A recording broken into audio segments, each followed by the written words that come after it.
Okay. Good morning, everyone. I hope you all can hear me. Good morning, Miss. Good morning. Yes, we can. Thank you. So today we're going to talk about money markets. Essentially, what we're going to cover is looking at different money market instruments. We'll go a little bit in depth into some of these instruments to see how they work and what are the calculations behind it. We probably won't be able to finish the section today. Let's see. Okay. So when you say money markets, what is your understanding? What do you mean by money markets?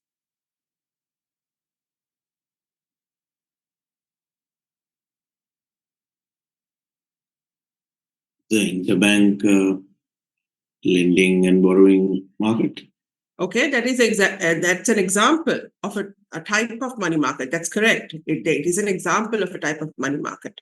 But when you say money market, what does that mean though?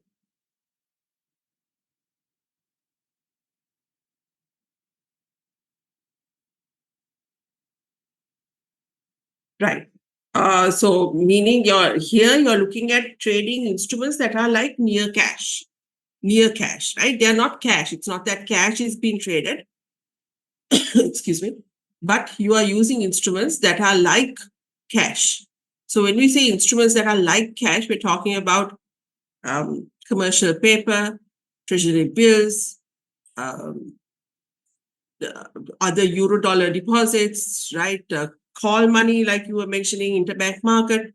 So where money is being traded for very short term purposes and in very short term instruments. So when we generally talk about money markets, we say money markets are about markets that have instruments that trade with original. When we say it's a money market instrument, original term to maturity less than 1 year, right? Oops, sorry.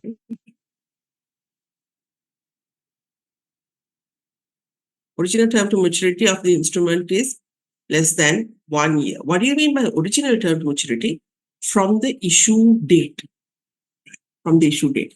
So if you're looking theoretically at the definition of a money market instrument, let's say a treasury bill is something that's issued, maximum maturity is 1 year, right? So you have 91-day treasury bills, 182-day treasury bills, 364-day treasury bills. It's maximum 1 year.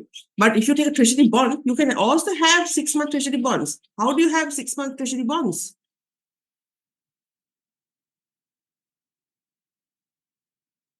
How do you have 6-month treasury bonds?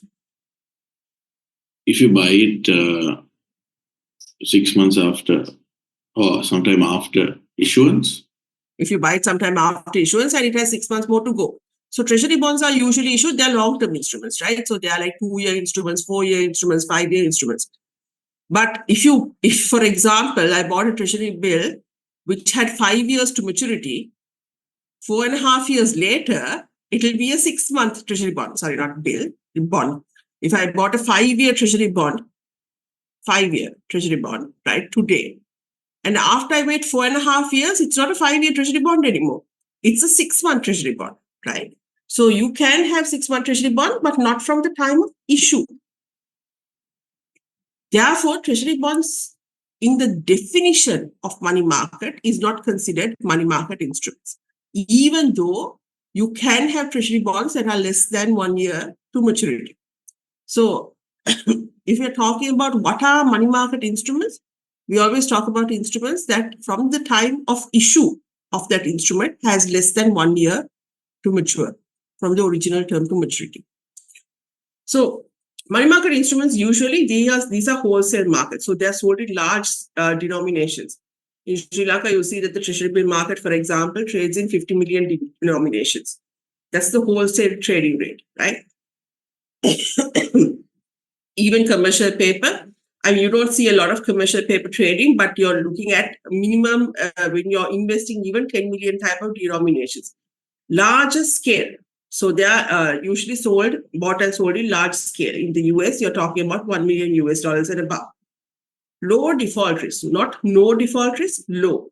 Low default risk, low because it's short term, right? So you know within the short term, what is the probability of default? So if you think within the short term, this company is going to default, and you buy an instrument that from that company, right? You give a loan to that company, then it's your fault, kind of, right? Because you know it's going to default. You can see it happening, but you're still giving loans to that company. That's, We I mean, did not you're taking discuss the this risk one, no? as a Goodness person, of as an it. investor. But in case of, let's say, a 5-year instrument, you invest in a debenture, within the 5 years, there's a probability of default, but we don't know it's exactly going to happen. Very short term, we have more visibility into what's going to happen. So most of the time, people will not invest in companies which they think are very high risk in the short term, right? So because of this, a lot of money market instruments have lower default risk.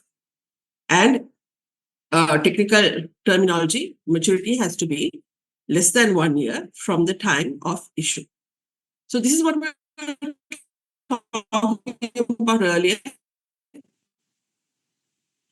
It's not that currency is actually traded in these markets, but in by money market instruments.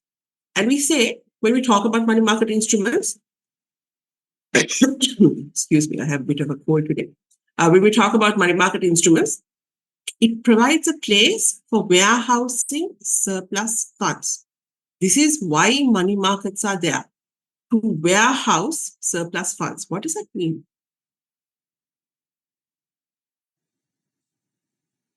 What does that mean? What do you think? To store money until high yield proposition comes along. Yeah, to store money until you need to use it again. If you're an investor, then yes, until a high yield proposition comes along. But for companies also, to store money until they want to use it for working capital purposes, or for investment purposes, or for long-term projects. This is a place where you store short-term and earn a return. So from the borrower side, people who want these or issue these money market instrument, it's a low-cost source of temporary funds, right? So on the investor side, for the investor, why do you invest in these short-term instruments? Because it's a way for you to earn a return while until you utilize the money for long-term purposes or for purposes that you need it, like working capital financing. But for issuers, why do they issue these short-term instruments instead of buying long-term? Because it's a way of getting low-cost funds, right? So if we think of from the investor's point of view, we are saying it's a place to store or warehouse excess funds until you need to use it. But then, if it is a place to store warehouse funds or sorry, what do I say? If it's a place to warehouse surplus funds, why not put it in a savings account? Savings accounts also, why do you need to have these money market instruments? Like, why do you need to store your money or invest your money in like treasury bills or commercial paper or repos? The most common is repos, repurchase agreements. Why do you need to do that? Why not just put your money in a savings account that also you can earn a return until you need to use it, right? Savings accounts also are highly liquid. You can invest your money, take out your money anytime you want to. So why not just keep it in a savings account?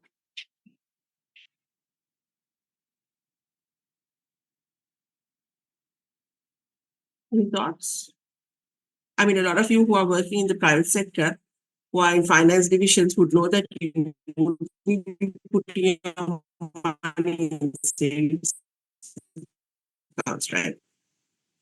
You would be investing your money in probably repos, keep it for your overnight liquidity. Why do you? Is it because of the rate differential? Yeah, it is. Definitely. So the thing is, banks can definitely do this money market function, right? They have the ability in terms of being able to facilitate your liquidity requirements. They have economies of scale. We talked about how they have more visibility to the issuers. They have all of this. So they are definitely able to do this money market function or fulfill that need in the market. But banks are highly regulated, right? And with that regulation comes costs. Like, for example, there are statutory reserve ratios that you have to keep aside. There are liquidity ratios that you have to maintain. You have all these capital adequacy requirements. With these costs, it means that you can't give the type of rates that are competitive enough for you to be an alternative to money market instruments. Because if you look at repos, for example, you're looking at being able to park your money overnight or call money. For example, you're looking at ways to park your money overnight at rates of 9+%. But if you talk about a bank savings account, what are the rates you're getting? 4-5%. Part of the reason is regulation. So because of this, you see a lot of the time that banks are not able to compete in this space. So when we think about money market instruments, some examples that we will probably touch on as we go along: treasury bills, call money. In the we call it call money in Sri Lanka. Federal funds is the terminology that's used in the US, right? So it's the same thing. Repurchase agreements or repos, CDs, certificate of deposits, CPs, commercial paper, bankers' acceptances, euro dollars. All of these are different money market instruments that we'll try to touch on.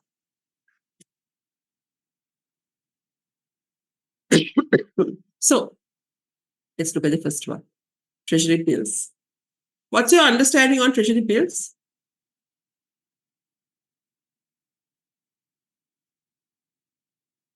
What are treasury bills? Treasury bills are issued for a 1 month, 1 year. Maximum of 1 year, yes, that's right. For what purpose?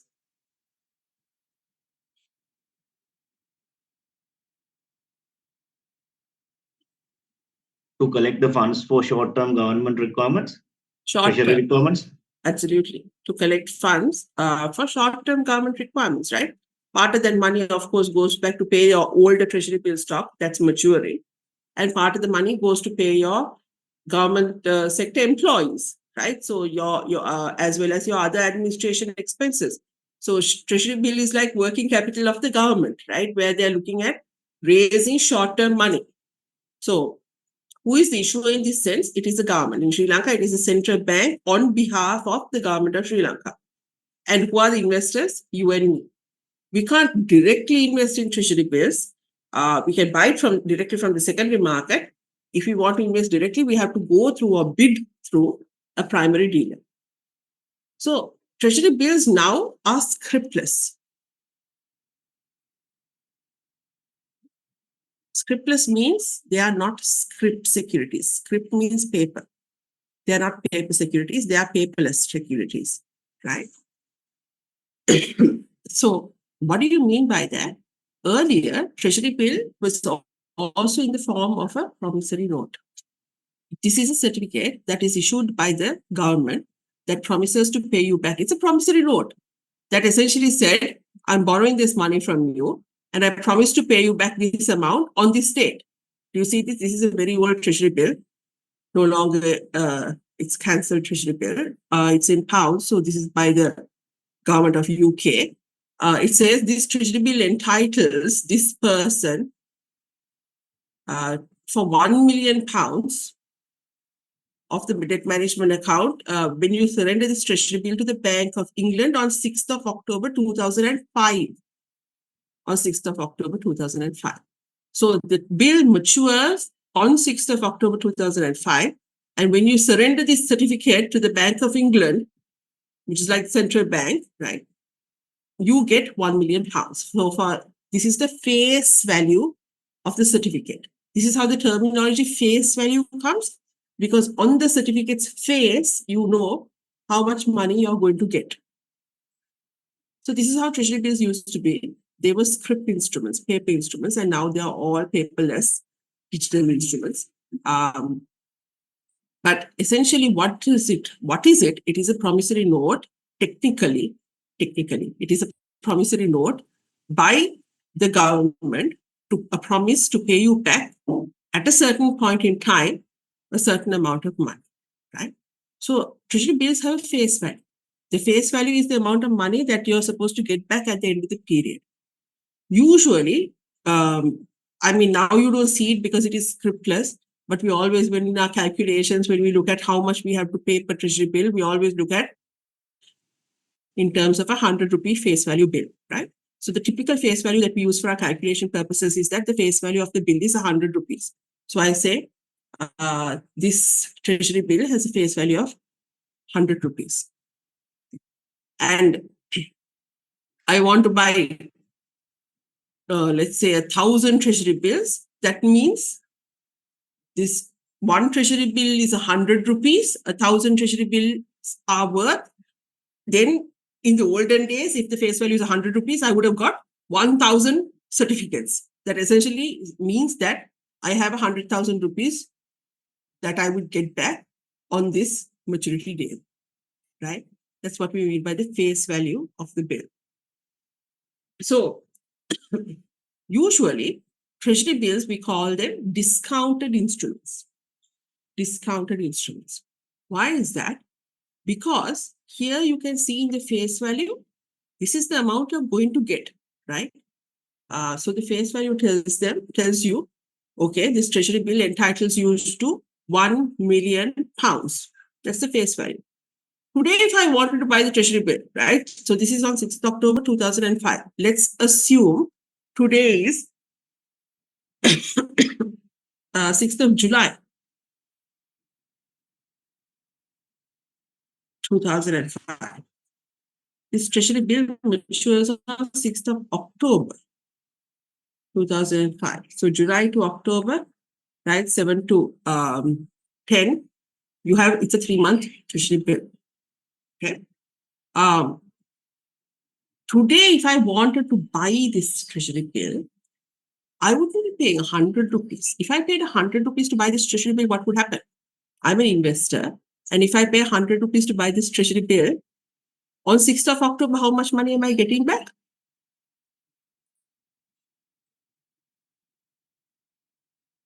On 6th of October 2005, how much money am I getting back? 100, right? So if I pay 100 rupees today and I'm getting back 100 rupees on 6th of October, I'm not being compensated for the risk that I'm taking. So there is no return for me, right? I'm giving government free money. Here, take my money and give me back my money 3 months later, and I don't want anything in between. That's not right, correct? So what would happen? Always, I would buy this treasury bill, paying something less than the face value of the bill, right? The price will always be less than the face value of the bill. That's how I get compensated. The difference between what I pay today and the money I get at the end of the period, the face value, is my interest. It's my interest. It's how I get compensated, the return that I want for the risk that I'm taking. So this difference annualized is what we call our interest rate on the treasury bill. And this is why we say treasury bills are discounted instruments, because always the price we pay today will be less than the face value of the bill that we get at maturity. Okay. Unless otherwise interest rates have turned and we are actually on negative interest rate territory, always treasury bills will be discounted instruments. Any questions? Yeah. So, so let's look at how treasury bills are issued, right? Treasury bill auctions. I'll talk about both how treasury bills are issued in Sri Lanka as well as how treasury bills are issued in the US, and look at the differences and similarities between the two systems, right?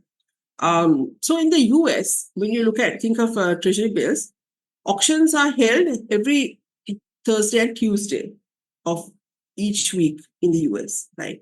And they will offer 4-week, 8-week, 13-week, 17, 26, and 52-week bills. What does this mean? They are offering 1 month, 2 month, 3 month, 4 month, 6 month, and 1 year treasury bills. In our case, what do we offer? In Sri Lanka, what does the government offer? Central Bank on behalf of the government.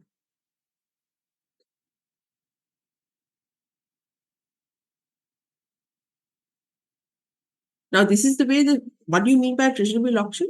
This is the way that government is raising money. How are they borrowing? from UN. So what do? They call for an auction. They say, I want to raise money, right? I want to raise money. I want to raise, let's say, 80 billion rupees. I want to borrow 80 billion rupees. Any party who's interested in lending 80 billion rupees, come and invest with us, right? Come and invest with us and lend me money. So as investors, when we go and invest in a treasury bill, what are we doing? We are lending money to the government. Government is the borrower, central bank on behalf of the government, right? So in the US Treasury does the auctions, and they issue or they borrow money with maturities maturing in 1 month, 2 months, 3, 4, 6, and 12 months. And these bids can be submitted by anybody who wants to invest, has to submit a bid, where the bid will say, I'm interested in investing with the government and lending money to the government, and I'm interested in doing that, and I am asking for a rate of, I'm just putting numbers, 5%. Somebody else will come and say, I am interested in giving you money, right? And I am happy with the rate of 4%. Somebody else might come and bid at 4.5%. Right? So when you have these bidders like this, what is the first bid? Because obviously government has a lot of money that they are issuing. So it's not like one bidder is enough, right? Not one bidder can maybe take the whole auction. So there'll be multiple bids that are coming in from multiple bidders, you, me, other PDs, other banks, right? So like multiple people are applying for this auction, looking to invest in treasury bills. Whose bid will the government accept first? Or the treasury accept first? The lowest, absolutely. The lowest. Why the lowest? Because the government have to pay less interest towards that. Absolutely. At the maturity. Exactly, because the government is borrowing. So the government is borrowing, they want their funding cost to be lowest as possible. So what will happen? Government will accept this 4% bidders bids first. If if the 4% bidder doesn't fulfill their requirement, then the government will accept the 4.5% bidder. And if the 4.5% bidder fulfills the requirement, the 5% bidder gets cut off. Right. So government says this week, I want to borrow this much money, 80 billion rupees, putting numbers here, just putting random numbers, 80 billion rupees. There are many, many bidders that come and say at 4%, they are willing to lend to the government, and 4.5% and 5%. Government will accept these 4% bidders first. And let's say there is 60 billion rupees from all of these 4% bidders. Then you have these 4.5% bidders, right? And 4.5% bidders, that's the next lowest borrowing rate. So government will accept the 4.5% next. And let's say, for example, now they wanted to raise 80 billion, 60 billion was fulfilled by the 4% guys, right? And now let's say at 4.5%, there is another 60 billion people who are bidding. But government only needs another 20. So out of this, they'll accept the 4.5, but only pro rata. Everybody will be prorated so that only 20 billion will be accepted by the government. And anybody who bid at 5% will be rejected. Right? So this is how an auction would work, where the government, the treasury in the US, or the central bank on behalf of the government in Sri Lanka, will auction the right to issue, essentially for you to invest in treasury bills that are issued by the government. Okay? So in the US, there is a difference in the system. So you can submit bids. This is called a multiple bid system. Both US and Sri Lanka has a multiple bid system where multiple parties will bid to invest in these treasury bills. Yeah. But in the US, we have two types of bidding called competitive bidding and non-competitive bidding.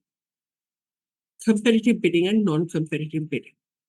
What that means is, in competitive bidding, you are making a bid that essentially says, I want to invest in these treasury bills. I'm willing to lend you money at 4%. I'm willing to lend you $20 billion. Right? That's competitive bidding. I'm giving a price or rate and a quantity. That's competitive bidding. Non-competitive bidders say, whatever the price of the auction, I don't know what price to bid at. I don't have enough information. I don't know how the auction works. But I want $10 million.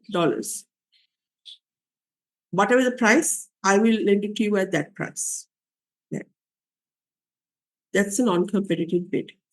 He doesn't quote the price. He only lets the government know the quantity, or the treasury know the quantity that he wants. Once the quantity is known and the auction is completed, the non-competitive bidders will get the quantity that they ask for at the rate that the other competitive bidders are getting. Okay. Just before I explain this again, but why do I keep interchanging between these two terms, rate and price? Why do I keep saying price and I keep showing you rates? Why? What is the relationship here?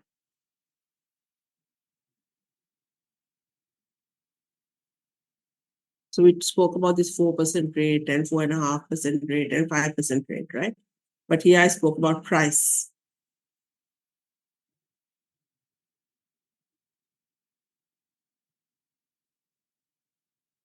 The rate and price are interrelated of these instruments, right? You're right. Now, for example, see here. You see, this is the price of the instrument. How is the price based on? From the rate. Right? These two are interrelated. This is the rate of the instrument. This is the price of the instrument.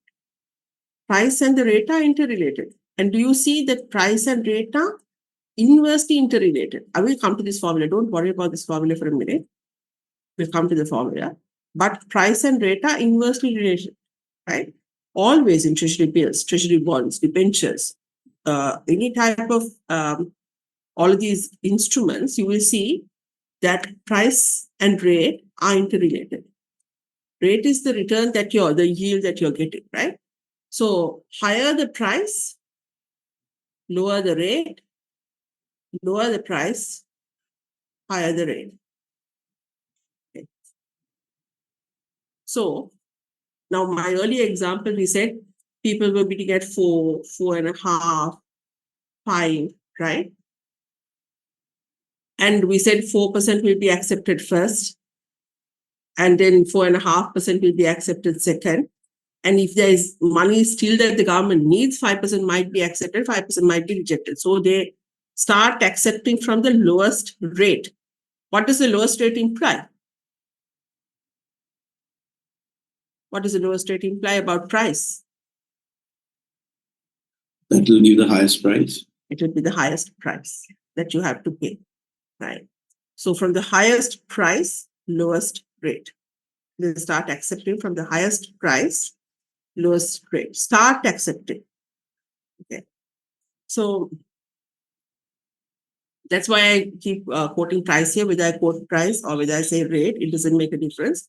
It's just inversely related to each other, right? So Treasury will accept competitive bids and non-competitive bids in the US. Non-competitive bids means you don't quote a price or rate. You just quote a quantity. Competitive bids mean you quote both the price and the rate. Both the price and the quantity. So generally, how it happens, how it will work in a US auction then will be that when the auction commences, right, the US says, I'm just putting numbers again, I'm just saying this over and over. US says, I want to raise 80 billion. Okay? And then they first look at how many non-competitive bidders there are. How many non-competitive bidders there are. So let's say, for example, they have received a quantum of 10 billion non-competitive bids. I'm just putting numbers, right? There are maximums that will be there in all auctions. So they will allocate the auction to the non-competitive bidders first. There is a maximum cap that is there for non-competitive bidders. They will allocate it up to that cap to non-competitive bidders first. Still, nobody knows what is the price or rate that they are getting, that they have to pay. Then they look at, okay, 70 billion is available for competitive bidders. And now they will start allocating it to competitive bidders. So in our earlier example at 4%, there were 60 billion worth of bidders who were willing to invest at 4%. So Treasury allocates to them first. Now you have 10 billion left. Treasury still needs money of 10 billion. Then they look at the next highest rate, next lowest rate. Next lowest rate implies next highest price. And that was 4.5%. 4.5%, if you remember my example from before, there was another 60, right? Or something like that. 60 billion people who wanted to invest at 4.5%, but only 10 billion will get accepted. And out of the 60, they will get 1/6 each. It will be prorated. It will be prorated, right? So now you have these people who have been accepted by the Treasury, some at 4%, some at 4.5%, right? And non-competitive bidders. Now my question is, what is the rate that people will be getting, these investors will be getting when they invest in this Treasury bill? What is the rate or price that they will get when they invest in this Treasury bill? Let's call these bidders bidder category A, and let's call these bidders bidder category B. Bidder category A will get a 4% interest rate and bidder category B will get 4.5 interest rate, is it? Okay. So that is how it happens in Sri Lanka, right? In Sri Lanka, of course, we don't have non-competitive bidding, but you're right, that is how it happens in Sri Lanka. In Sri Lanka, if I bid for 4%, I will get 4%. If somebody else bid for 4.5%, they will get 4.5%, right? This is called a multiple bid, multiple price auction. You get the price that you ask for.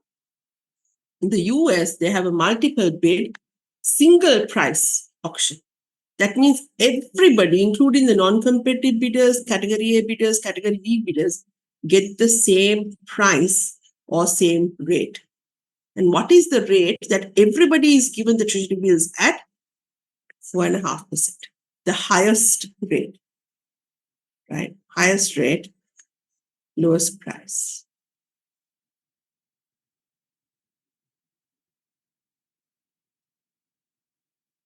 Why highest rate? It's the same thing. Highest rate and lowest price is the same thing, right? Because highest rate, price and rate are interrelated, inversely related. So highest rate implies lowest price. So everybody, although category A said, I am happy to give you money at 4%, he also gets his Treasury bills awarded to him at 4.5% interest rates. Non-competitive bidder said, give me the rate everybody else is getting. So he gets awarded his 10 billion at 4.5% interest rates. Every single person investor at the auction gets awarded the same rate, single price, same rate or same price, single price. In Sri Lanka, it is not the case. In Sri Lanka, you get what you ask for. So if you ask for 4%, you get 4%. If you ask for 4.5%, you get 4.5%. And in Sri Lanka, there are no non-competitive bidders, not in the first stage of the auction. There are only competitive bidders, meaning you have to quote a rate or price and you have to quote a quantity. Questions?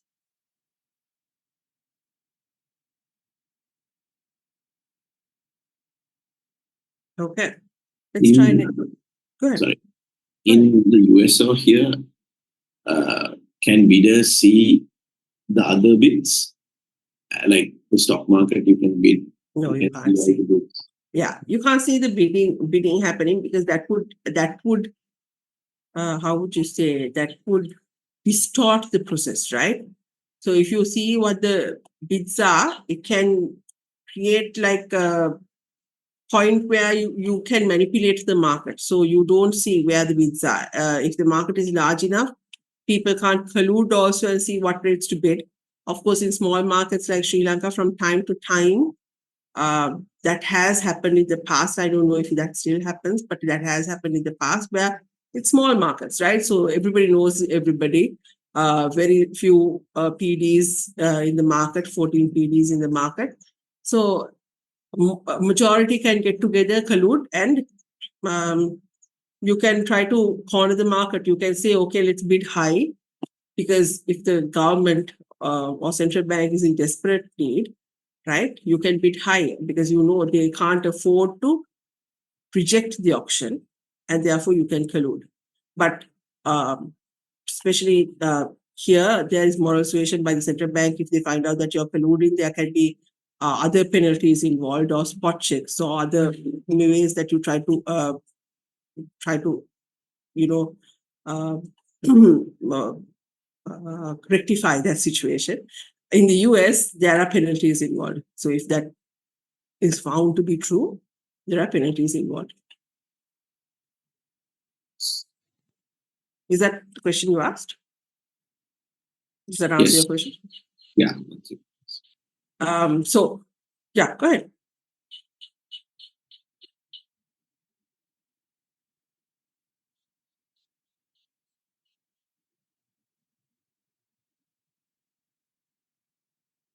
Yeah, plus the fact that you allow for more participation by different types of investors, right? So non-competitive bids are very small.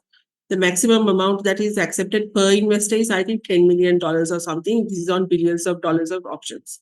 So, but what it does is it allows participation of retail investors who don't know much about the auction. They don't know much about the market. They don't know, at what rates to bid. But you can come and say, I want to bid, and I'm happy to accept the weighted average, or in this case, the highest yield that is there for everybody. So that's part of the reason you open up the market to more types of investors, and that makes the market more competitive.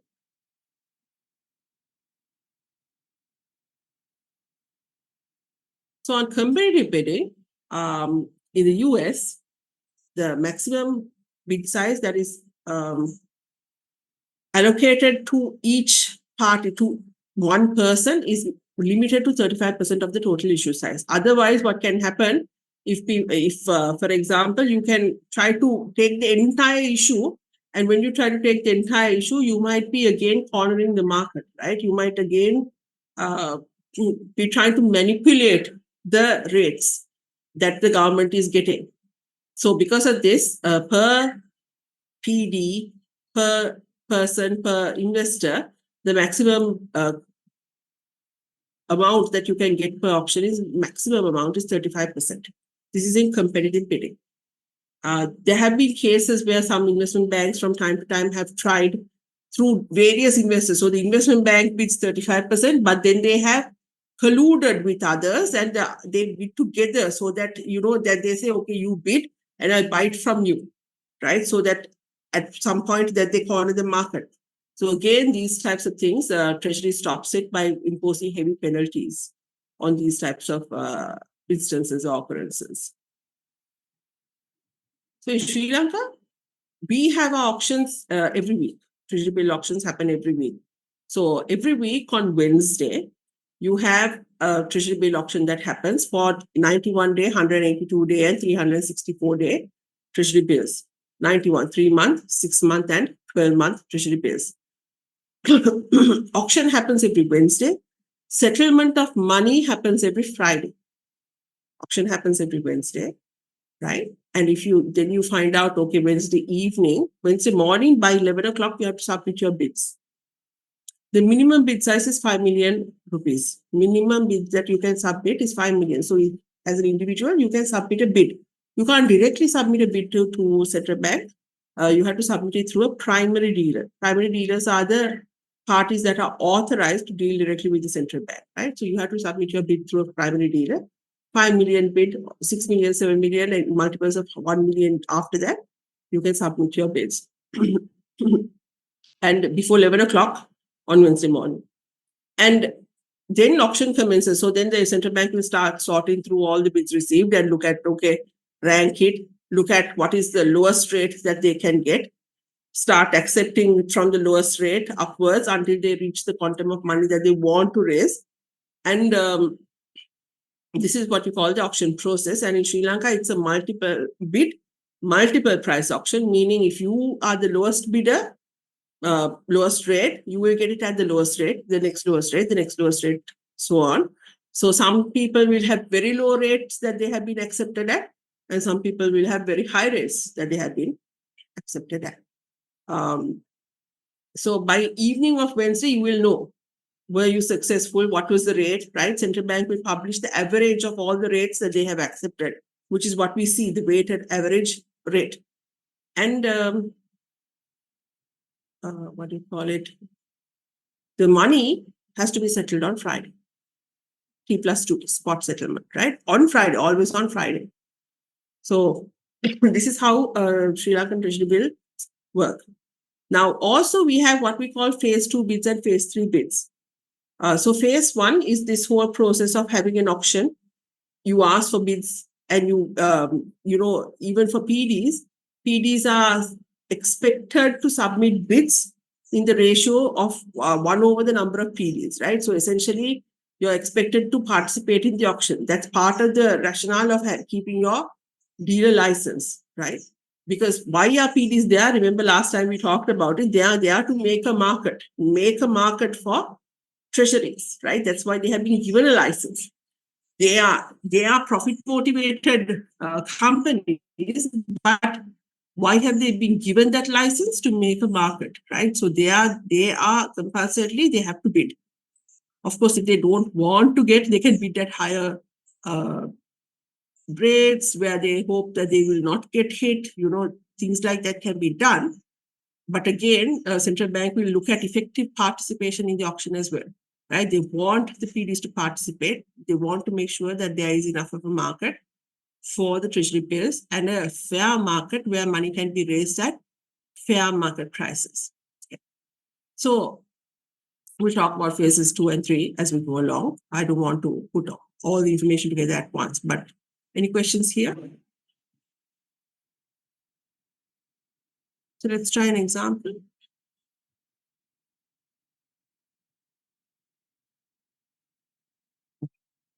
Sorry. So read through the example, try the example. Please put your answers on chat. You can post your answers directly to me on chat. Don't put it to everyone. But just to be clear, it's 2 questions. So one is, what will happen if the auction is held in Sri Lanka? The other question is, what will happen if the auction is held in US? Right? That's why you have 2 different pricing here. Prices in US dollars and prices in LKR. That's why it says Treasury bill auction of 2.5 billion US dollars when it's the US auction, 2.5 billion LKR when it's the LKR question, right? That's why it's written that way. Try it and see.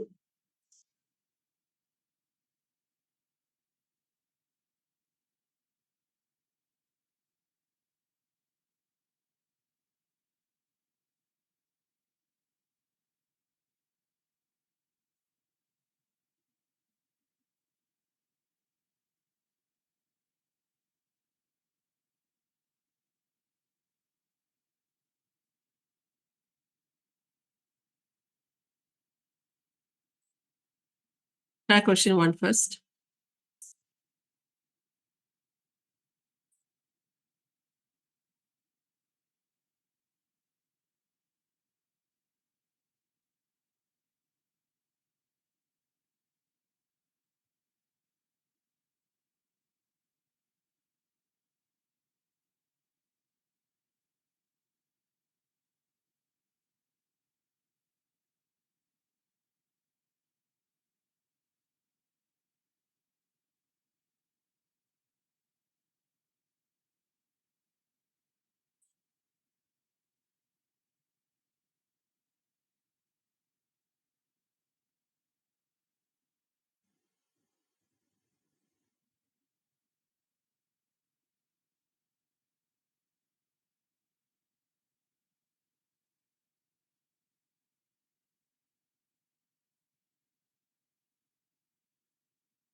Can't be, it's not a difficult question. You can start posting your answers. Send it on direct chat to me, please.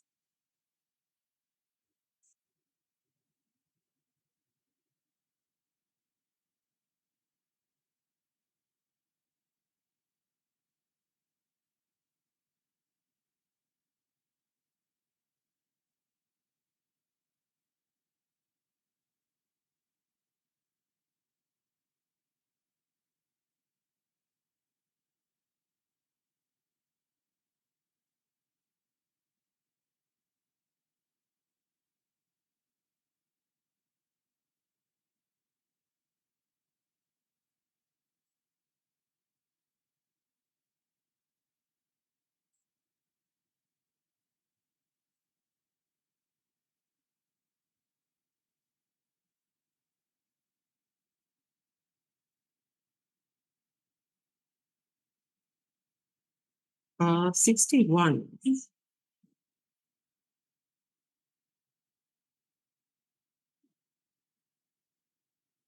Can you tell me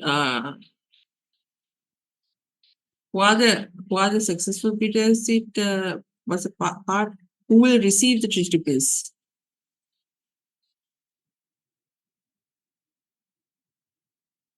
Pardon, madam? Who will receive the treasury bills? That part is not clear in your answer.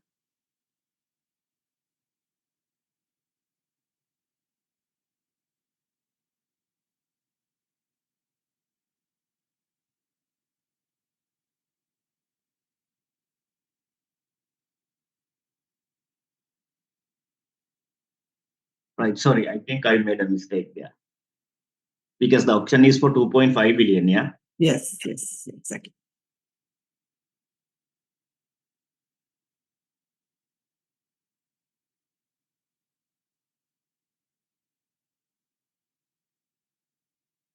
Send it on direct chat, please, Ravindra.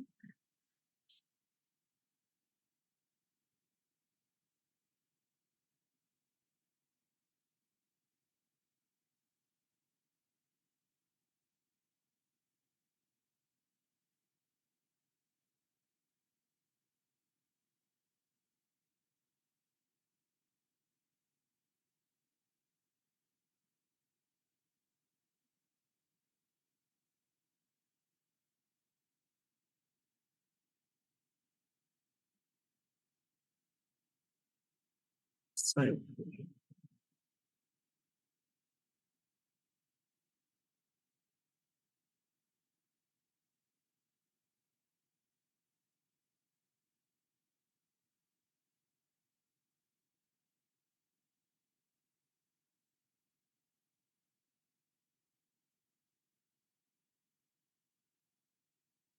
Yeah, I think that's right.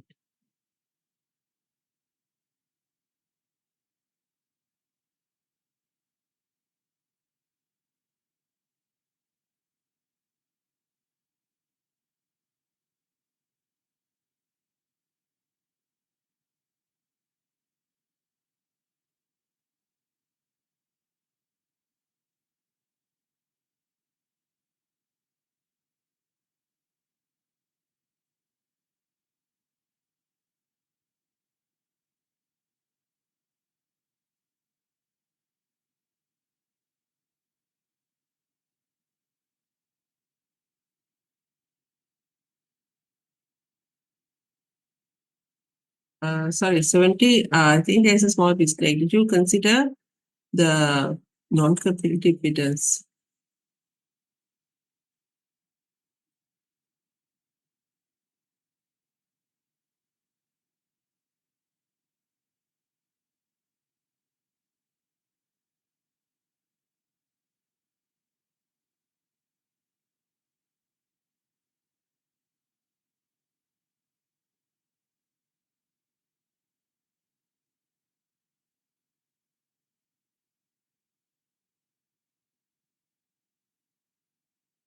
Again, send it on direct chat, and there is a small mistake there.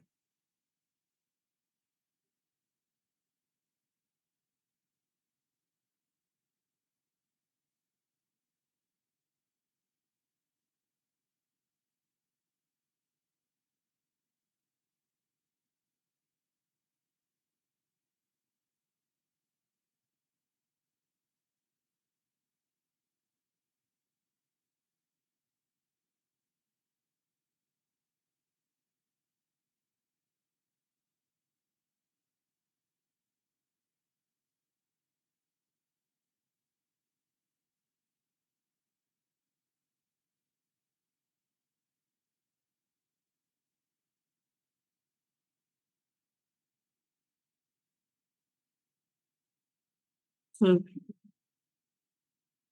61.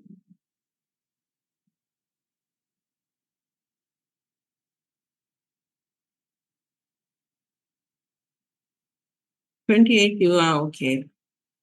70, there's a small mistake. Probably there's a small mistake. 61.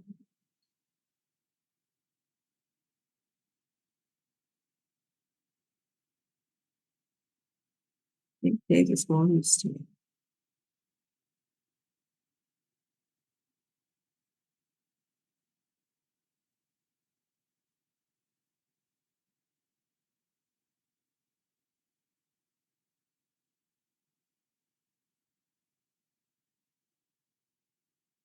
Yeah, your 61, your last person is not correct. The other two are correct.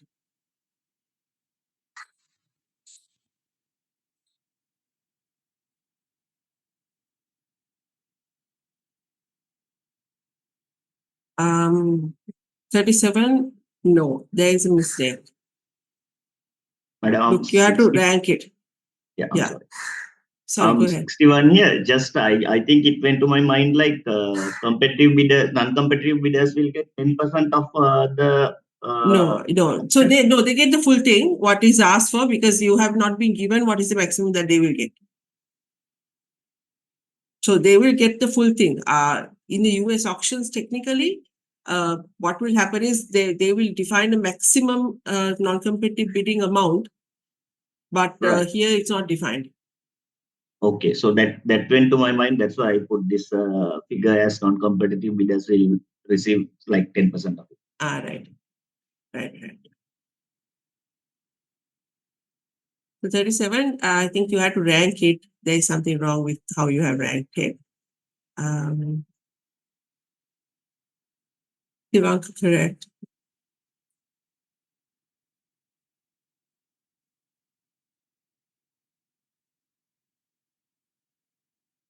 $62.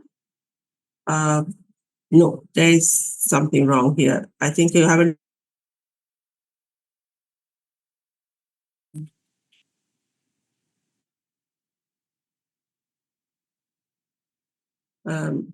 But just the non-competitive has to be taken into account, and the last one that you have chosen is not correct. Madam, I given change this again. That's fine.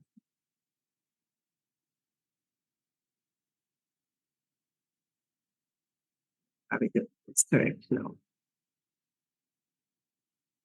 Thank you.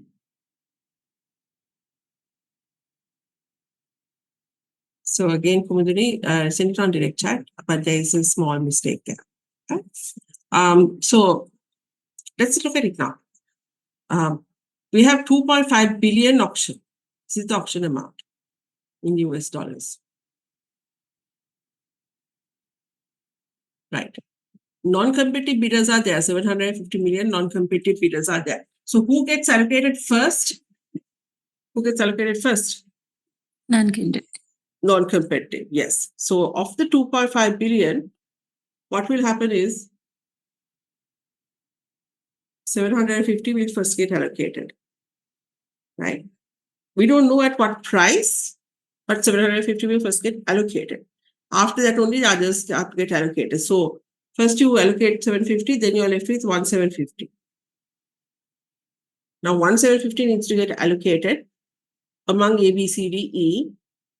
They have bid at different prices. Which price gets picked first? Highest price or lowest price? Highest price. Highest price. Highest price because lowest rate. So lowest rate gets picked. Lowest rate is the highest price. Right?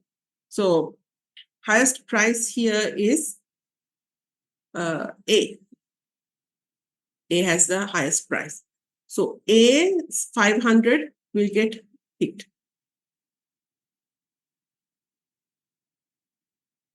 So now you are left with 1,250. Next highest price is E. So then E 600 gets picked. Then you're left with 650 to fulfill the auction, 650. Who's next? This is where a lot of people got it wrong. Who's next? D.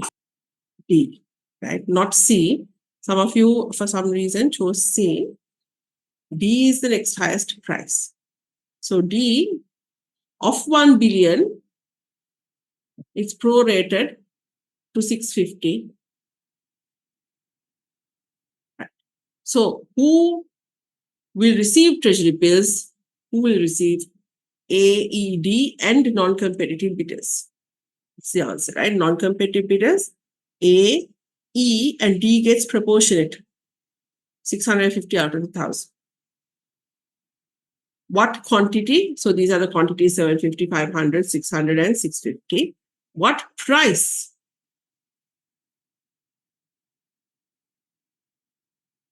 What price?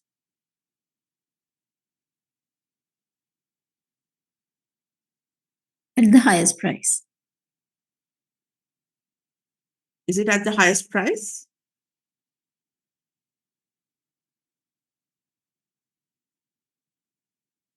It's not at the highest price. It is at the highest rate.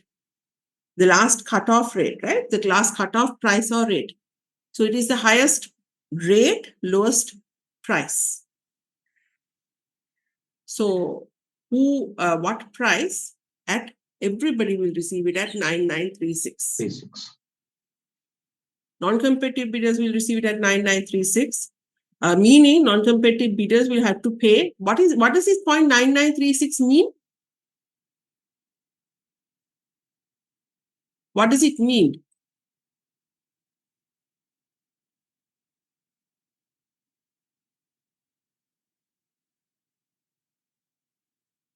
When you say For a $1 face value treasury bill, the buyer will have to pay 0.9936 today, correct. So for a $1 face value treasury bill maturing in 91 days time, 3 months time, the buyer will have to pay today 0.9936 to buy this $1 face value treasury bill. Okay. So buyer could have paid 9940 or 9939, but they are paying 9936. Government is raising money at 0.9936 per dollar. Per dollar, right? So for $2.5 billion of face value, 0.9936 into $2.5 billion is how much money the government is raising, right? This is the amount of money that the government raises. Yeah. So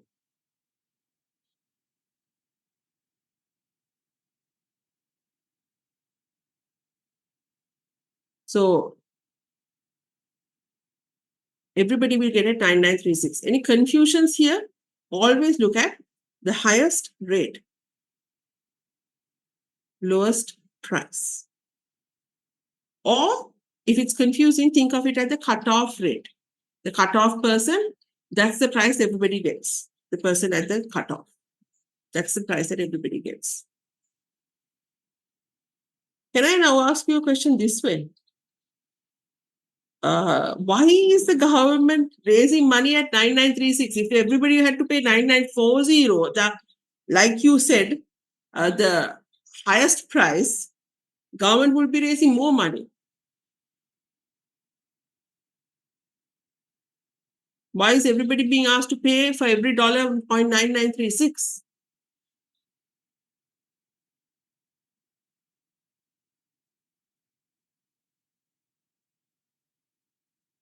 Why do you think?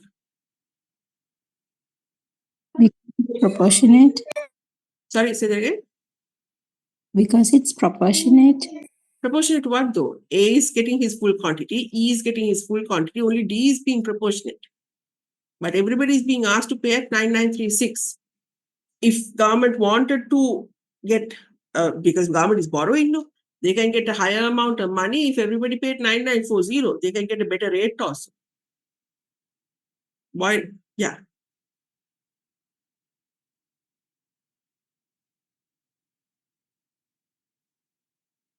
Mm-hmm.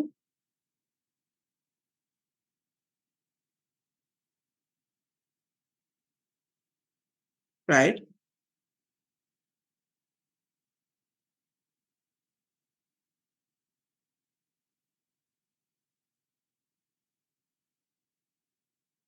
Okay. So that's definitely one reason. Yes. You can, well, the thing is this though, lower the price is not good for the government. Government is borrowing money. Lower the price also means that it's higher interest rates. That's also not good for the government.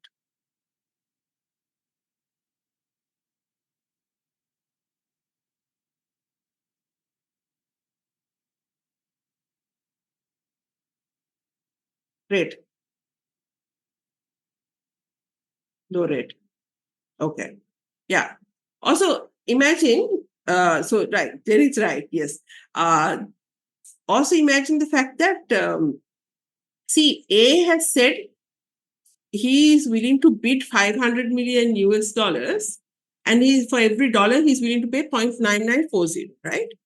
Now, if government said everybody must, because this is the best rate for the government, 0.9940 is the best price, the government collects more money, and it implies the best rate because it's the cheapest, lowest rate. So the government's borrowing cost is lowest. But is it fair to say this guy would have looked at his cash flows and bid at 9936, right? He's looking at his cash flows and saying, this is how much cash I have. I can bid $1 billion at 9936. The amount of money that I have with me is 993 million. He doesn't have 994 million. So it's unfair to ask others to bid at if you're asking everybody to come at the same price, it's unfair to ask others to get somebody who said, no, I paid the highest, and ask everybody, okay, now this is the option. Now all of you pay the highest, even though you all said you don't want to, right? So that's also part of the reason why government will accept it at the lowest price, highest rate. But if the rate is very, very high, then government will just simply reject it, right? They will keep the rates at the levels that they want to. So let's try the Sri Lankan auction. In the Sri Lankan auction, what happens to the non-competitive bidders? There are no competitive bidders. Yes. Sorry, there are no non-competitive bidders. There are no non-competitive bidders. So there is nothing called non-competitive bidding in the Sri Lankan auction. So try the second part of the question.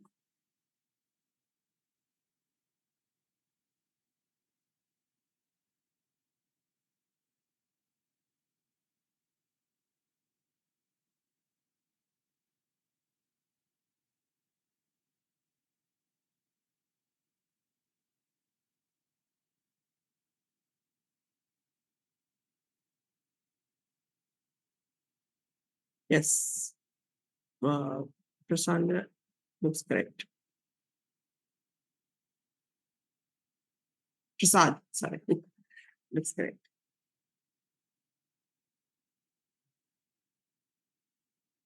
For the last one, I think I have got myself confused, so I did this Excel thing on my own. Right.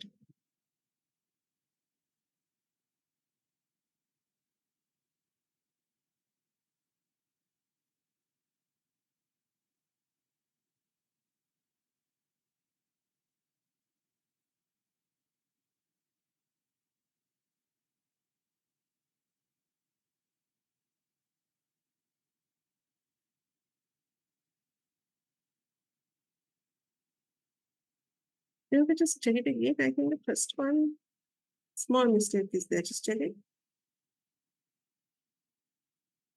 Pardon, madam? Okay, just check it again. There seems to be a small mistake.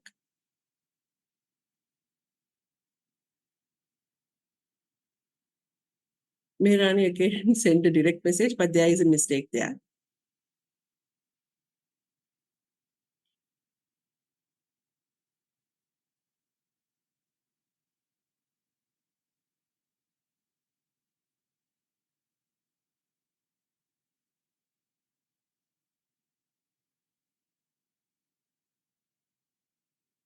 Prabhat, correct. Ravindu, there is a small mistake. I think there's too much here.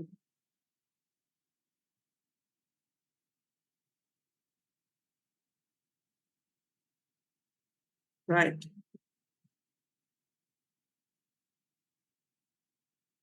So let's look at it. So now there's no non-competitive bidding. Start with 2,500. Who's the first? Let's rank it. This is the way you have to look at it, right? Rank it. So who's the first person that will be accepted in this auction? Lowest rate, highest price. So who has the highest price? Just rank it without even looking at who will, the amounts. Who's number B. one? B. B is number one. Then the next highest price is D. D. Next highest is C.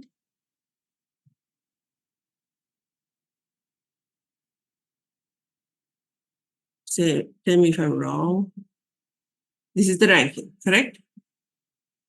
So this is the ranking, right? That's what the central banks will also do. They'll first rank everybody.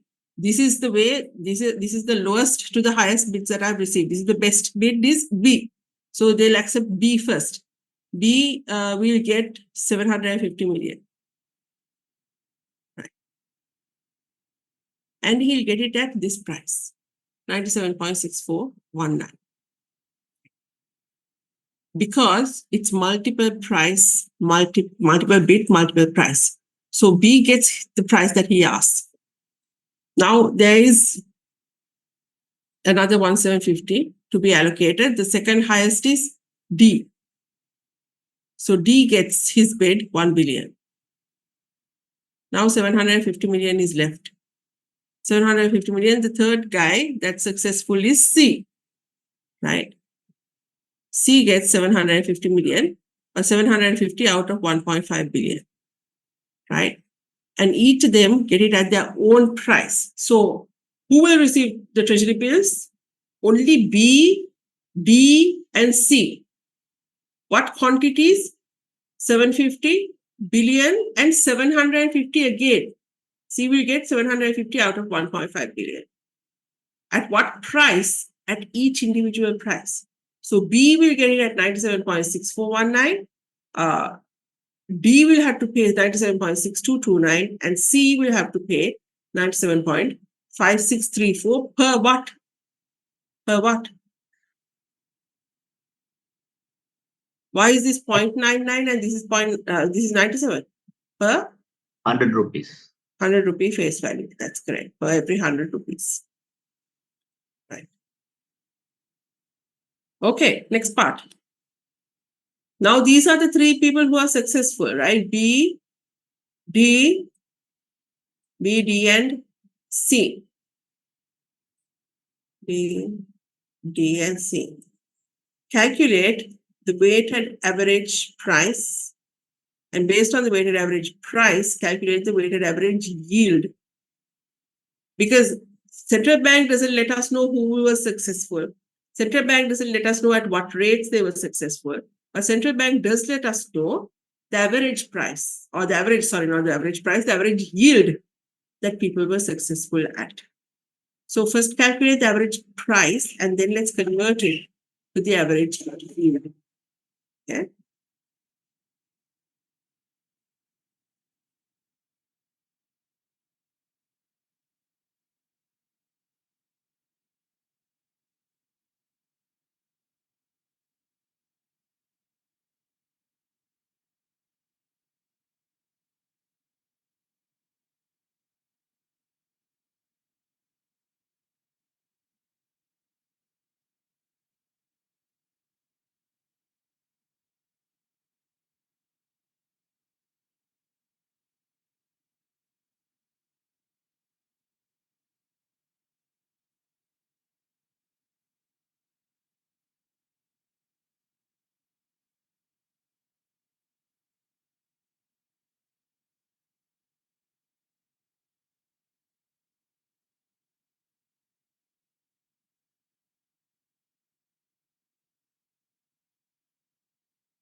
Do we have a maximum 35% limit? No. Let me show you that. Give me a minute. Let me show you that.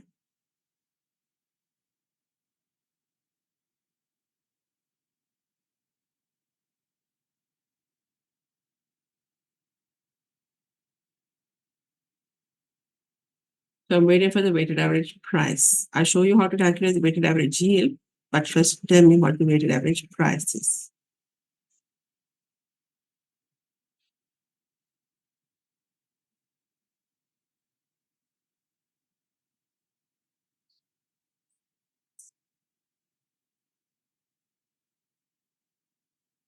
Okay. Janani, I'm just waiting for some others to confirm whether the answer is correct or not.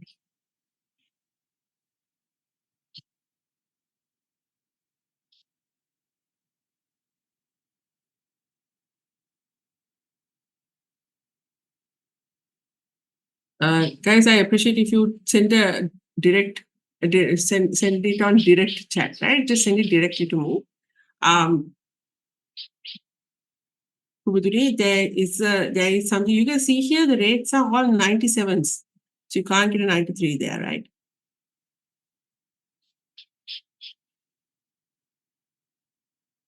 Okay, Tivaka, Janani looks right.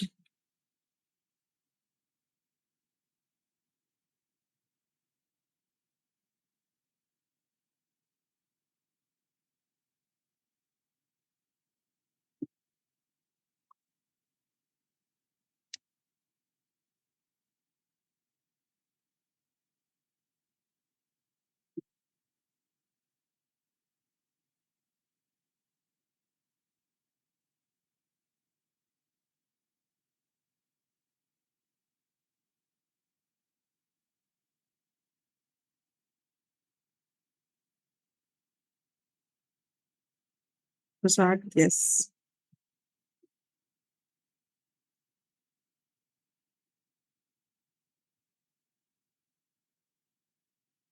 So average.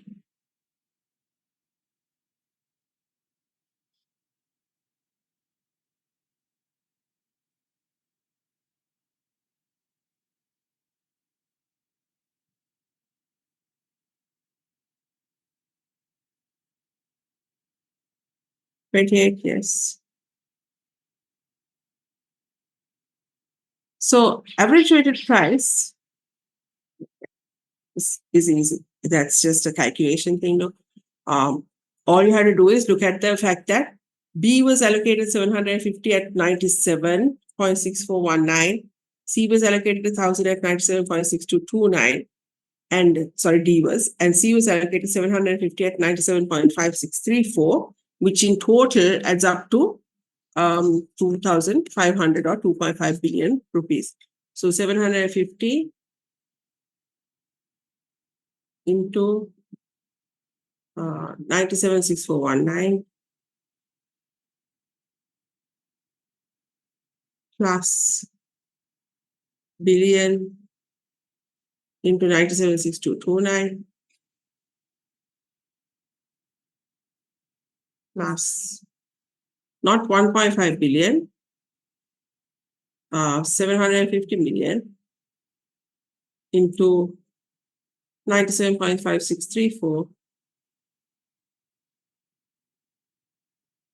and add all of this up and divide everything by 2.5 billion, and you get the weighted average price. Everybody is getting 97.6108. Okay.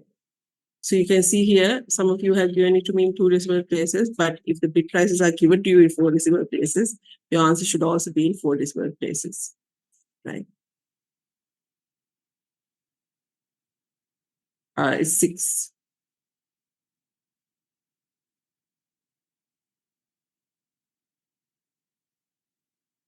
Wait, am I right? 97.610. Why everybody has a slightly different answer. 6109 seems to be the answer. So then, sorry, this is answer is not correct.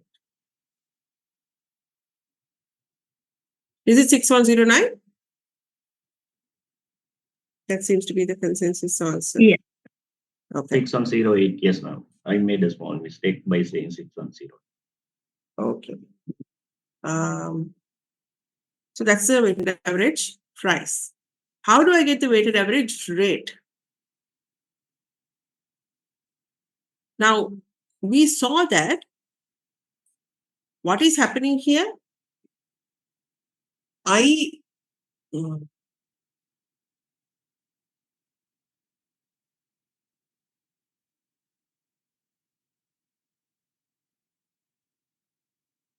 The 3-month bill, I get 100 rupees at the end of 91 days, right? And today, on average, I pay 97.6109. This is what we have, right? So I have to find the return.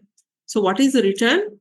From 97.6109, it goes to 100. So what is the percentage return? That's what we're trying to find and annualize it. That's the rate. Annualize it, that's the rate. So what is the return? The return is my 2.891. Okay. Remember, so that's the difference between these two is 2.891, is it? 2.3891. 3891. Is that the difference? 100 minus 97.6109. Yeah. Now, is that the return? This is the 3 months return. It is not a return. Okay. Return is a percentage. You're in the right track, but return is a percentage. This is an absolute number. Yes. 2.3891 has to be divided by 97.6109 and multiply by 100. Yeah. 6109. This is the return for 91 days. Now you have to annualize it.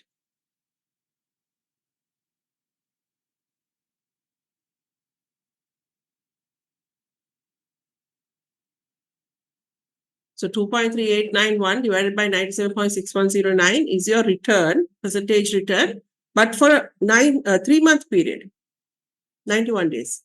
Now you have to annualize it. So what do? Multiply by 4. Multiply by 4 will get you the same answer. But that's because you divide by 91 and multiply by 364. This is something that is very unique to treasury bills. Because, let me go back here. This equation, 97.6108. Okay.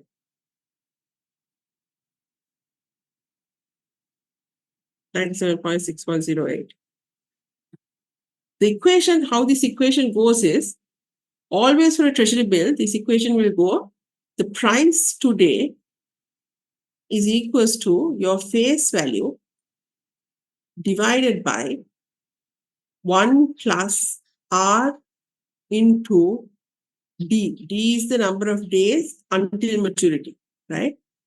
D divided by 364, not 365. This is a unique feature for treasury bills, right?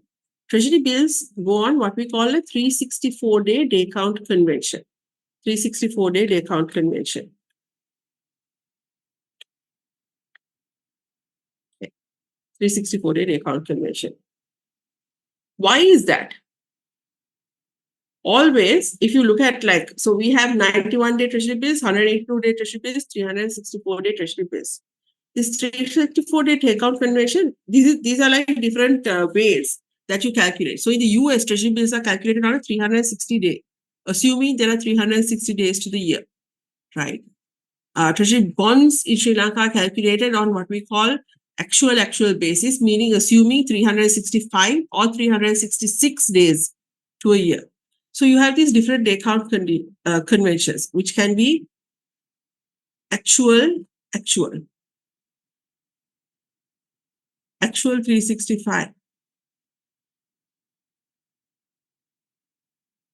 3360.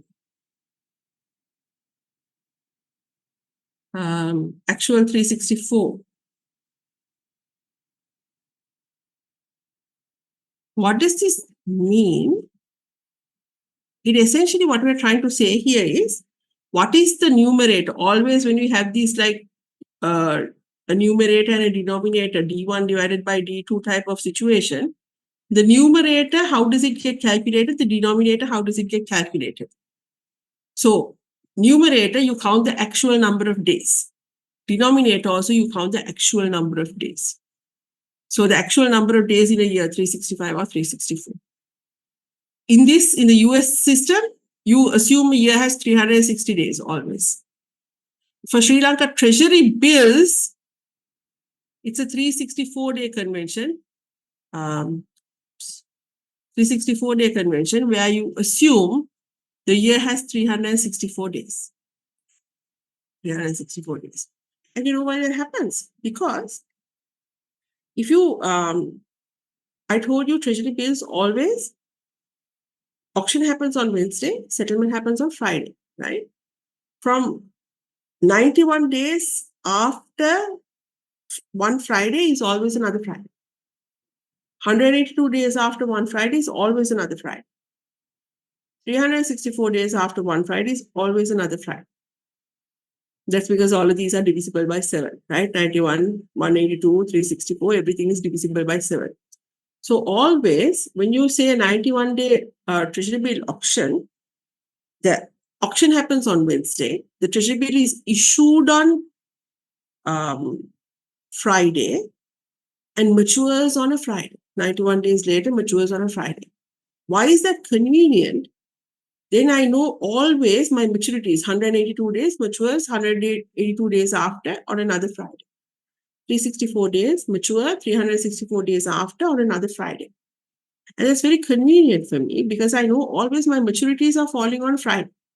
So then the government knows, okay, I need working capital money. I need to pay the salaries of my employees. I need to pay the administration cost, blah, blah, blah. I need this much money for that.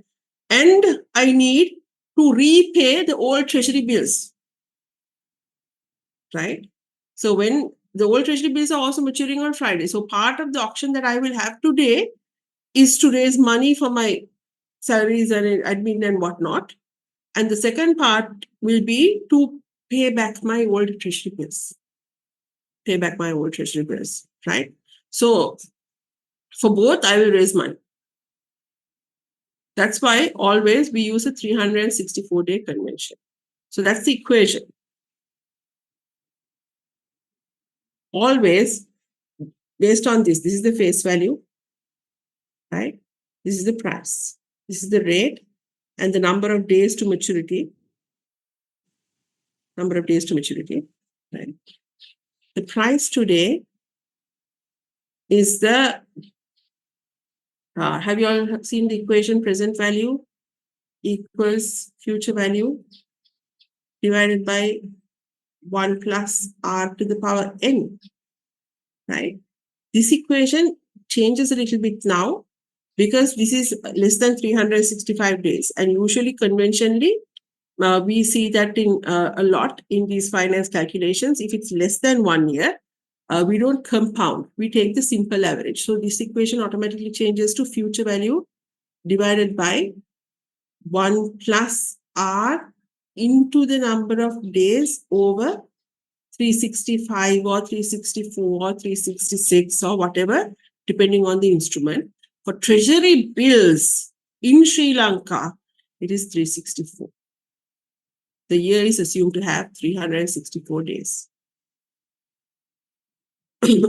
So now you know the price, 97 point.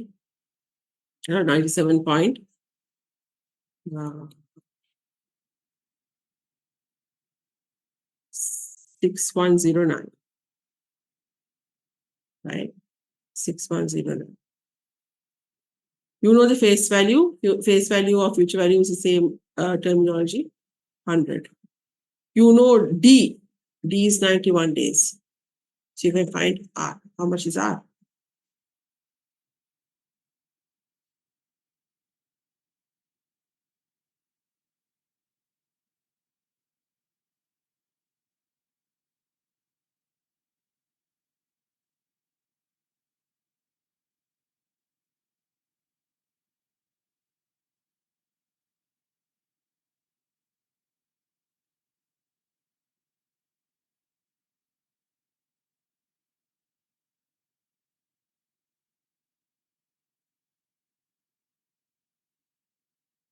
Yes, Janani, looks correct. Shivanka, annualize it.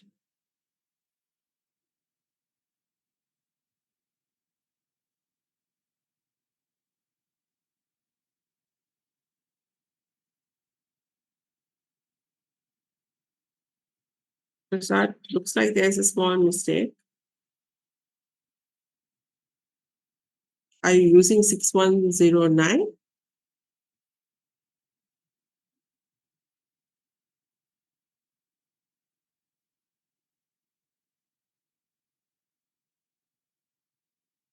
And are you using 364? Those are the two things to check.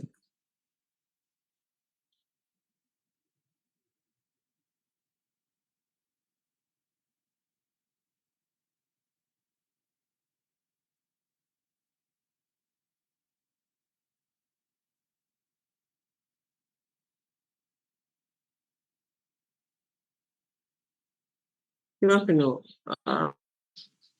Something has gone wrong in your calculation.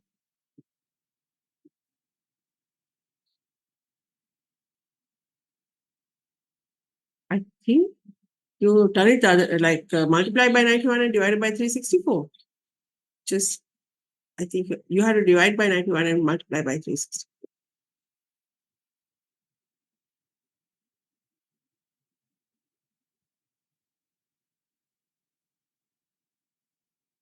So far, only one correct answer.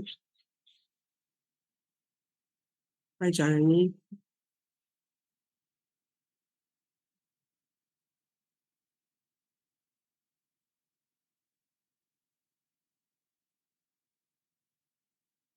Yeah, correct.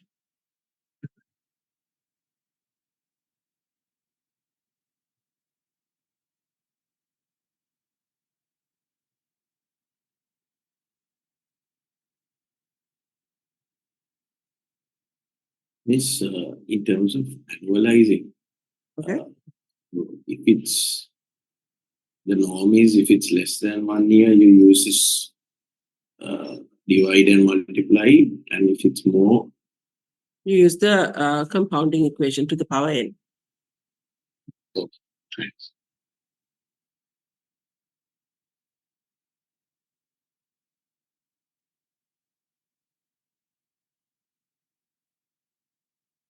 You measure correct. 28, you have to annualize, but I think there is something small wrong with your equation. So the final answer comes to 9.79.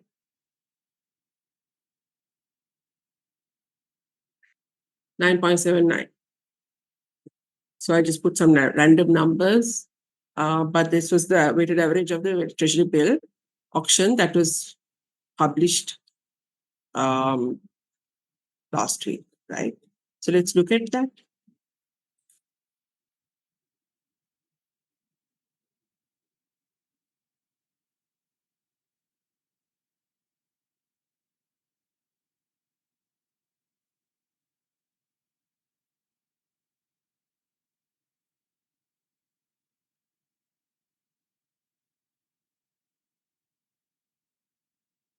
Okay. So I hope you can see my screen. I'm sharing the central bank window right now, right? Central Bank of Sri Lanka. And go right down. Here you will see on notices, central bank every week announces what is the next auction. So if you can see here, it says 120 billion treasury bills to be issued through an auction on 21st February. Last week, 135 billion treasury bills were offered through an auction on 14th February. Let's look at last week's numbers for a minute. This is the coming week, right? So 14th February was a Wednesday. Yeah. Look at your calendars. 14th February was a Wednesday. So here is the notice by the Sri Lanka, by Central Bank, which says essentially 135 billion treasury bills are to be issued through an auction on 14th February, which is a Wednesday. Maturity period 91, 182, 364 days. Amounts offered for the 135 billion, 30 billion in 91 days, 45 in 182, and 60 billion in 364 days. 14th February auction settlement, meaning cash needs to be paid on 16th of February. 16th of February, and the bond will be issued on 16th of February. We call this essentially, so when the cash is settled, the bond is issued to you, right? When the cash is settled, the bond is issued to you. This is called a DVP transaction. For those of you who don't know, we will do this a little bit later, next week or week after, right? So on Friday, these bills get issued and you have to give the money. Closing date and time for bid submission on Wednesday by 11 o'clock, you have to submit your bids for anybody who's interested. Minimum amount 5 million with multiples of 1 million each, right? Bids are invited from primary dealers in the government securities market, and the list of primary dealers are given to you. So these are the people that you can submit bids through. So you can call up any of the primary dealers and essentially say, I want to invest in the auction. I have 5 million because the minimum amount of bid is 5 million, and you can invest in the auction. Right? Do you also see here this the ISIN number, the ISIN, International Securities Identification Number, right? This has meaning. When you look at this number, I can figure out a lot of things about this security. So for example, LK means Sri Lanka, obviously, right? A stands for Treasury Bill. B stands for Treasury Bond. So when I look at my ISIN number, my ISIN number, if I see A, it means Treasury Bill. B means Treasury Bond, right? Next three numbers, next three digits shows me the original term to maturity. Original term to maturity. Why do I say original term to maturity? At the time it is issued, it is a 91-day security. 2 months later, it's not a 91-day security, it's a 1-month security. But at the time it is issued, it is a 91-day security, right? So you can see here, this is a 182-day security. This is a 364-day security. Right? The next, after that 91-day security, after those 3 digits, the next 5 numbers gives me the maturity date of the security, maturity date, right? This security matures on 2024 E. That's the month, where A is January, February, March, A, B, C, D, E, 5th month, right? 5th month on the 17th. 17E, 24. 17th of May, 2024. Can you all check your calendars? What is the 17th of May, 2024?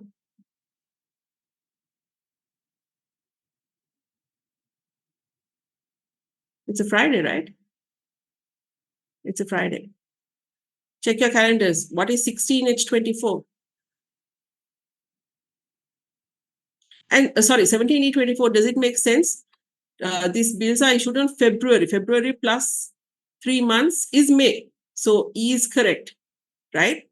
February plus 91 days is 17th of May 24. February plus 6 months is August. So what is H?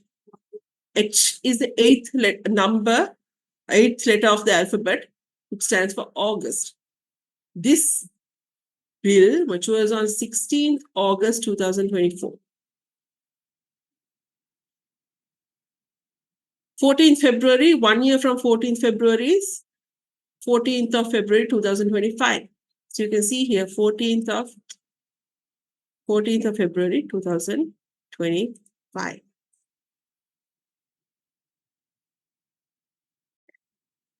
That is the ISIN number. It gives me an idea of what is the security issued in Sri Lanka. Treasury bill or treasury bond. A stands for bill, B stands for bond, right? What is the original term to maturity? The next 3 numbers are the original term to maturity. At the time the security is issued, how many days to mature? This bill is 364 days to mature. On what date is it maturing? Check your calendars. 14th February 2025 is a Friday. It's a Friday.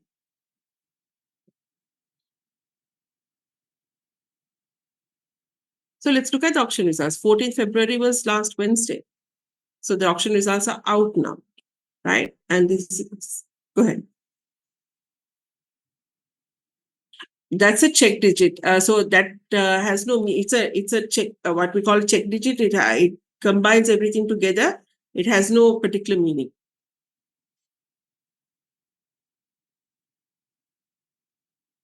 So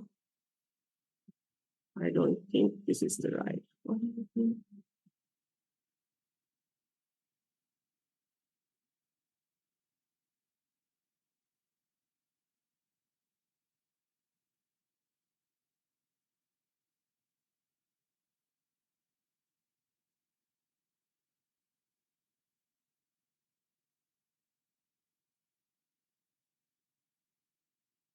So 14th February evening, Central Bank would issue this notification. If my internet works, 1 second.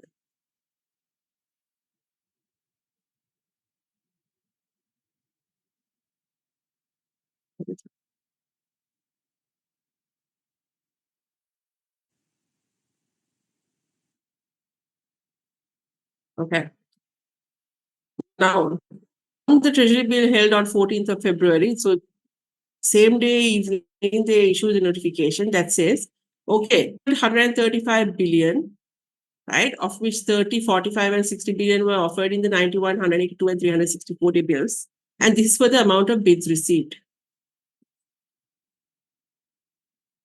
This was the amount of bids received, right? So for this auction, they received bids of 279 billion.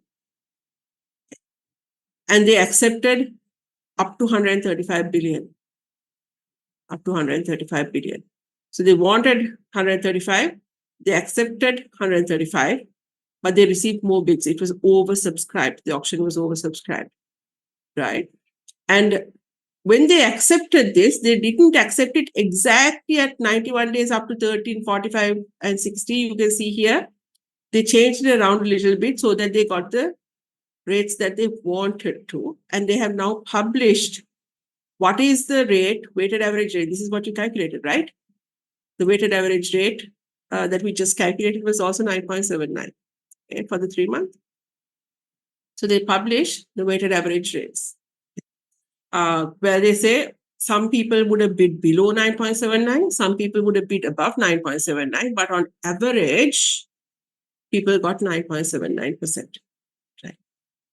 9.80 and 10.02.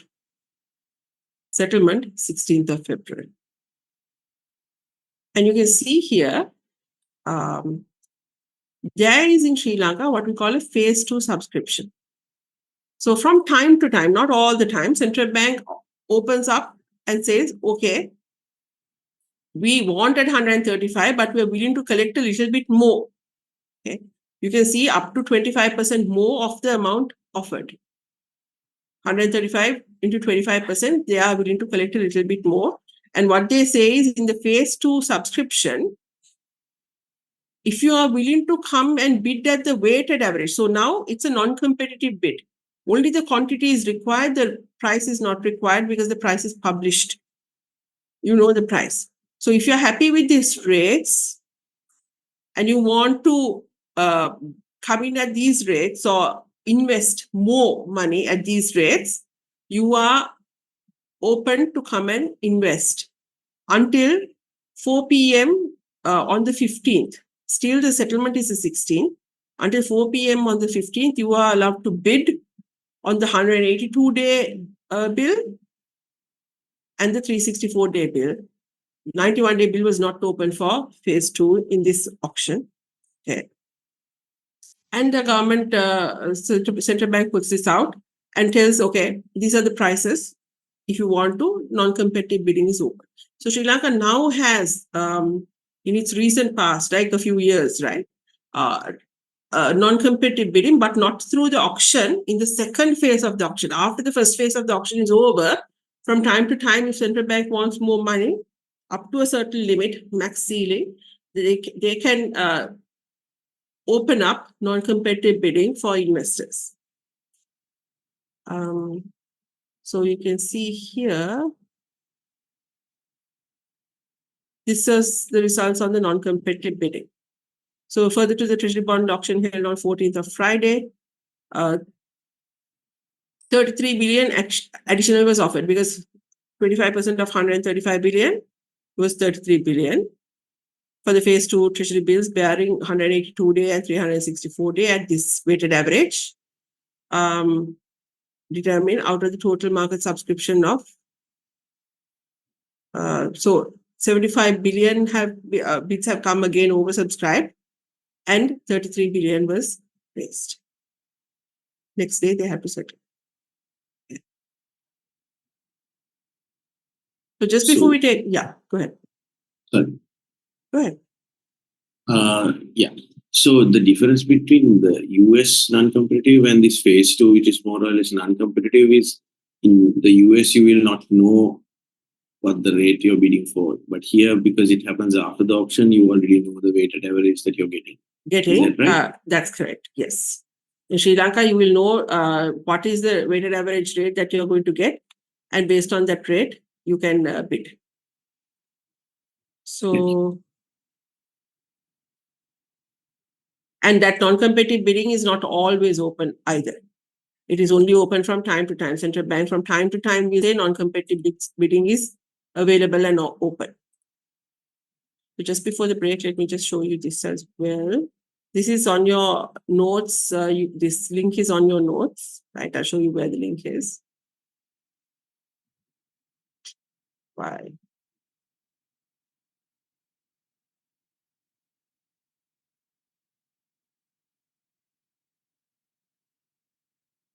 So this is in 2017, like the new direction read through slowly. So it gives you all the things that you need to know about, Treasury bond and bill auctions. Mainly it's written for bonds, but most of it is applicable for bills as well.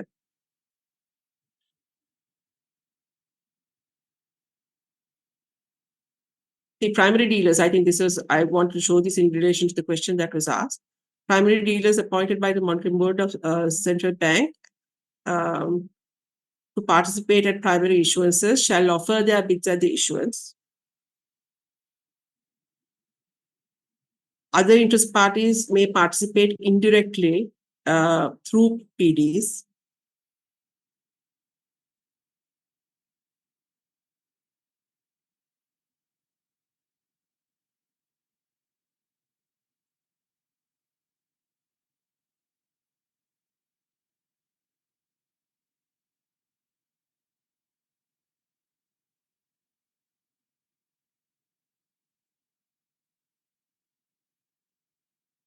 For the phase 1, phase 2 bidding, how that happens is there.